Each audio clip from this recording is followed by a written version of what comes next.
ከዛ ዶርም እያለን አንድ ቴክስት ደረሰኝ። ምን የሚል ቴክስት? መቼም የዛሬዋን ቀን አትረሻት። ለአንዴና ለመጨረሻ ጊዜ ልታገኘኝ የማትፈልጊ ከሆነ በህይወት አታገኘኝም የሚል ቴክስት ነበር። ለምንድን ነው እንደዚህ አይነት ቴክስት የላከው?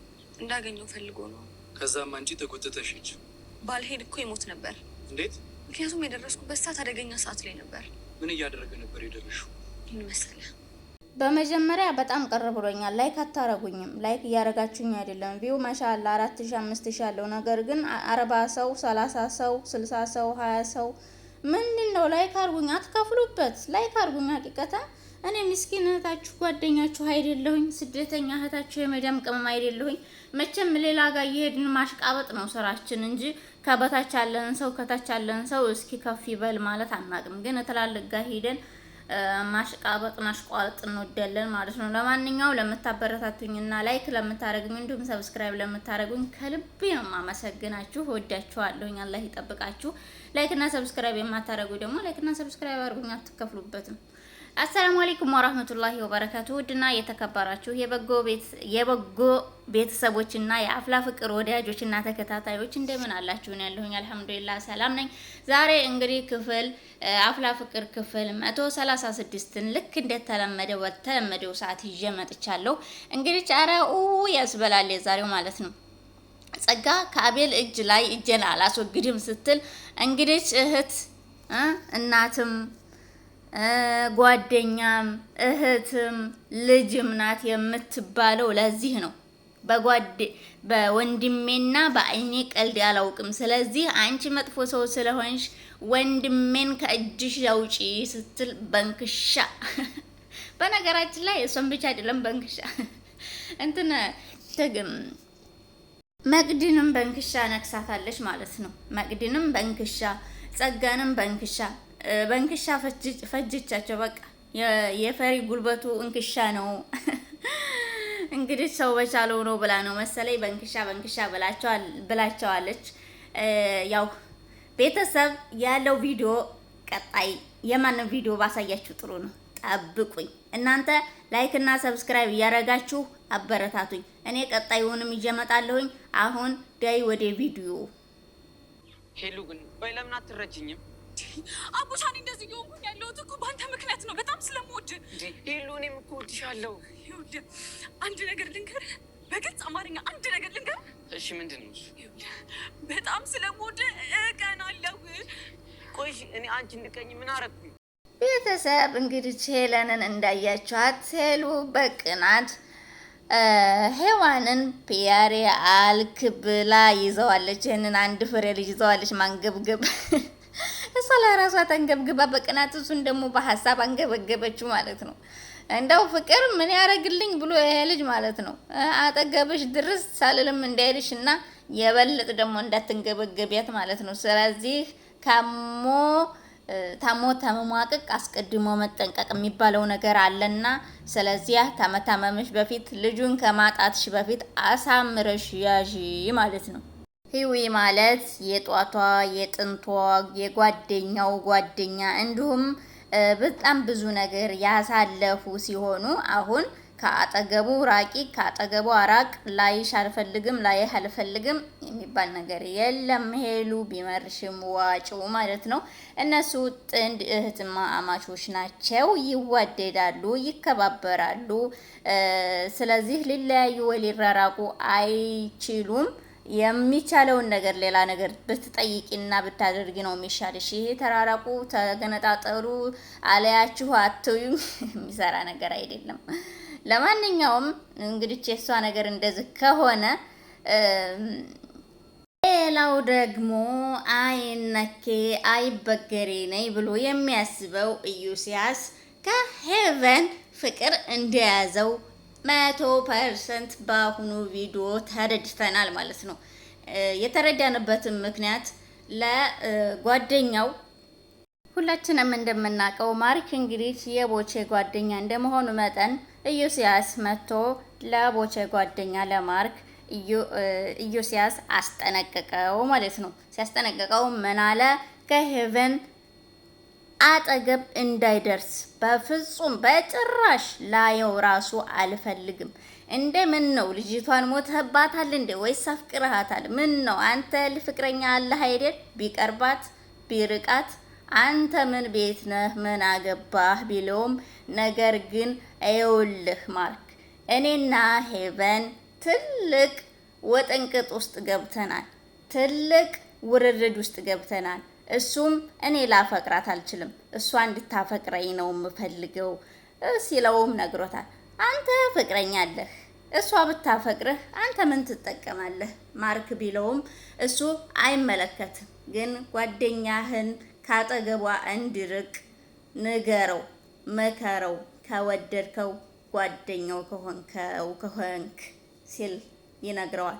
እሺ ባልነግረውስ ባይርቅስ ቢልም ማርክም እሱን ስትመከር ተዋረዋለህ ማለቴ ሳቀናብረው ይገባሃል ብሎ እልፍ ብሎ መንገዱን ቀጥሏል ማለት ነው። እንግዲህ ይሄ ማለት ኢዮስያስ 100% ሄቨንን አፍቅሯታል። በነገራችን ላይ ፍቅር ቦታ፣ ጊዜ፣ ኃይለኝነት ሁሉንም ነገር አይመርጥም። ከያዘ ያዘ ነው። ጉልበተኛን አይተውም። እንደውም ጉልበተኛን ያንበረክካል ማለት ነው። ስለዚህ እንግዲህ ኢዮስያስ ወዳም ፍርግጥ ወደህን ፍርግጥ ብትል እንግዲህ ፍቅር ይዙሃል ማለት ነው። በቃ አሳውቅና እንደተሸነፍክ ትረዳህ ባይነኝ ነኝ። ሌላው ደግሞ ሶሲ ጸጋን አስጠነቀቀቻት፣ አስፈራራቻት። ምን ስትል ከአቤል ትርቂያለሽ ወይስ አትርቂም? አቤል ማለት ወንድሜ ነው። ስለዚህ የተጠጋሽበትን ምክንያትና አንቺ ደግሞ ምን አይነት ሰው እንደሆንሽ ስለማውቅ ከወንድሜ እባክሽን በአደብሽ ራቂ፣ አለዛ ቀናብርሻለሁ፣ ድፍቅሻለሁ ስትል አስፈራርታታለች ማለት ነው። እንግዲህ ጸጋ እሷ አንቺ ምን ታመጫለሽ? የምታመጪውን ነገር አይሻለሁ። ስለዚህ ብርቅም መብቴ ነው፣ ባርቅም መብቴ ነው። ስለዚህ አለመራቅ እችላለሁ።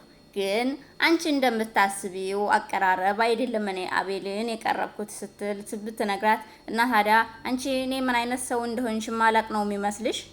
ምን አይነት አቀራረብ ነው ታዲያ የቀረብሽው? እኔ ያሰብኩት ካልሆነ ምን አይነት አቀራረብ ነው ብትላትም፣ ለነገሩ አንጀቷን ርድርድ ብናርጋት በንግግሯ ሄዳለች። አቀራረቤማ ያሁን ፍቅረኛ ለወደፊት ደግሞ ባሌ የማረገው ነው ስትል ያስብላታለች ማለት ነው ሶሲን። እንግዲህ ሶሲ ለመጮህ ችግር የለባትም። ጆሮአችን እስከሚነቀል ድረስ የመጮህ አቅሙ አላት። ስለዚህ እንደዛ በማለት ነገሩ እዚህ ድረስ ተቋይቷል ማለት ነው። በመቀጠልም እንዳየነው ጄሪ ሄርሜላ ጀሪ ልትበቀላት ነበር። ባለፈው ብረባሶ ለብሳ እሷ ቪዲዮ ስለሰራችባት እሷም ደግሞ ያንኑ ቱታና ቀሚስ ለብሳ ቪዲዮ ልሰራባት ነበር። ነገር ግን ጀሪ ቀሽት ስለሆነች ልብሷን ቀይራ በምርጫዋ አድርጋ ሀሳቧን በዛ ቀይራ እንደገና ሌላ መሳቂያ አድርገዋታል ማለት ነው። ሁለተኛ የመጀመሪያው በቀል ሳያንሳት ሁለተኛ ተበቅላታለች። ግን ጀሪ የፈራሁልሽ ምክንያት የጸጋ ጓደኛ ናት። አንቺ ነገሩ አልገባሽም። አሁን ያንቺ መቦረቅ ትንሽ ሊሆን ይችላል። ነገር ግን ትንሽ በኋላ ከፍ ካለ ፈቀቅ ካለ በኋላ ጸጋ ጋር ከተገናኙ ጸጋ ጋር ካወሩብሽ ጉዳይሽ እንደሚያልቅልሽ ሳቅሽ ወደ ለቅሶ እንደሚገባ ምንም ጥርጥር የለኝም። ምክንያቱም ሄርሜላ የጸጋ ጓደኛ ናት። እንግዲህ ጸጋ ደግሞ ለጓደኞቿ የክፈሏት እንጂ ያ ሁሉንም ነገር ታደርጋለች። ስለዚህ ደስታሽን በቀልሽን በልክ ብታደርጊው ነው የሚሻልሽ። ጸጋ ሄርሜላ ከጸጋ ጋር ሳትገናኝብሽ ፈንድቂ ይህን ጊዜ ማለት ነው። እና ቤተሰብ ይህንን ይመስላል። ሌላው ደግሞ ምንድነው ቹቻ የጓደኛ የሰው ጥግ ትላላችሁ ትጠላላችሁ። ጓደኝነት ጥግ እንግዲህ ቤዛ በብቻዋ በተቀመጠችበት ያሬድ በማስጠናትም በጥናትም በምንም ነገር ሊሆንለት አልቻለም እና እየተራራቁ እየተረሳሱ እንዳይመጡ ይሄንን ሀሳብ በማመንጨት ምን ብታደርግ ጥሩ ነው? እንግዲህ ቤዛ ብቻዋን በተቀመጠችበት ሰዓት ላይ ትመጣና የሆነ ነገር ልጠይቅሽ፣ ነገር ግን እምቢ ላትይኝ ቃል ግቢልኝ ትላታለች። ከዚያ በኋላ እንግዲህ ቃል ተገባች ቃሏን ስለማታፈርስ ቤዛ እሺ ብላ እንደምንም ስታንገራግርላት እንግዲህ ያሬድን ይዛ መታ ይህ ጓደኛ ነው ጓደኛዬን ተዋወቂው ብላ ታቀራርባቸዋለች፣ ታሰላልማቸዋለች። ከዚያ በኋላ እኔ በጣም አስቸኳይ ስራ አለብኝ፣ ስለዚህ መሄድ ይኖርብኛል ቤዚቲ ደርሼ ልምጣ ስትል እንግዲህ ተናግራለች ማለት ነው። ከዚያ ደስ የሚለውን ሰዓትና ደስ የሚለውን ጊዜ ያሬድና ቤዛ ለብቻቸው ፍንድቅ ሳቅ እያሉ አሳለፉ ማለት ነው። እንግዲህ ይሄም እኔ በዚህ መካከል በቹቻና በቤዛ መካከል ያየሁት ትልቅ ጓደኝነትን ነው። ጓደኝነት ማለት ዋጋ እንዳለው በእነሱ አይቻለሁ። በተለይ የቤዛ ጓደኝነት እንዲሁም ቹቻ ለቤዛ ያላት ቤዛ እንዲሁም ለቹቻዬ ያላት የጓደኝነትን ጥግ እጅግ በጣም አይቻለሁኝ። እንደነሱ ያለ ጓደኛ ይኑራችሁ ይኑረን እና ሀባይቢ ለቤቴ አዲስ ከሆናችሁ በድጋሚ ሰብስክራይብ ማድረጋችሁን አትርሱ። ከፍ አድርጉኝ፣ አግዙኝ፣ አበረታቱኝ፣ እርዱኝ። በቃ ሌላ ነገር አላችሁም። ወዳችኋለሁ፣ አከብራችኋለሁ። በድጋሚ በሌላ ቪዲዮ እስከምንገናኝ ሰላሙ አለይኩም።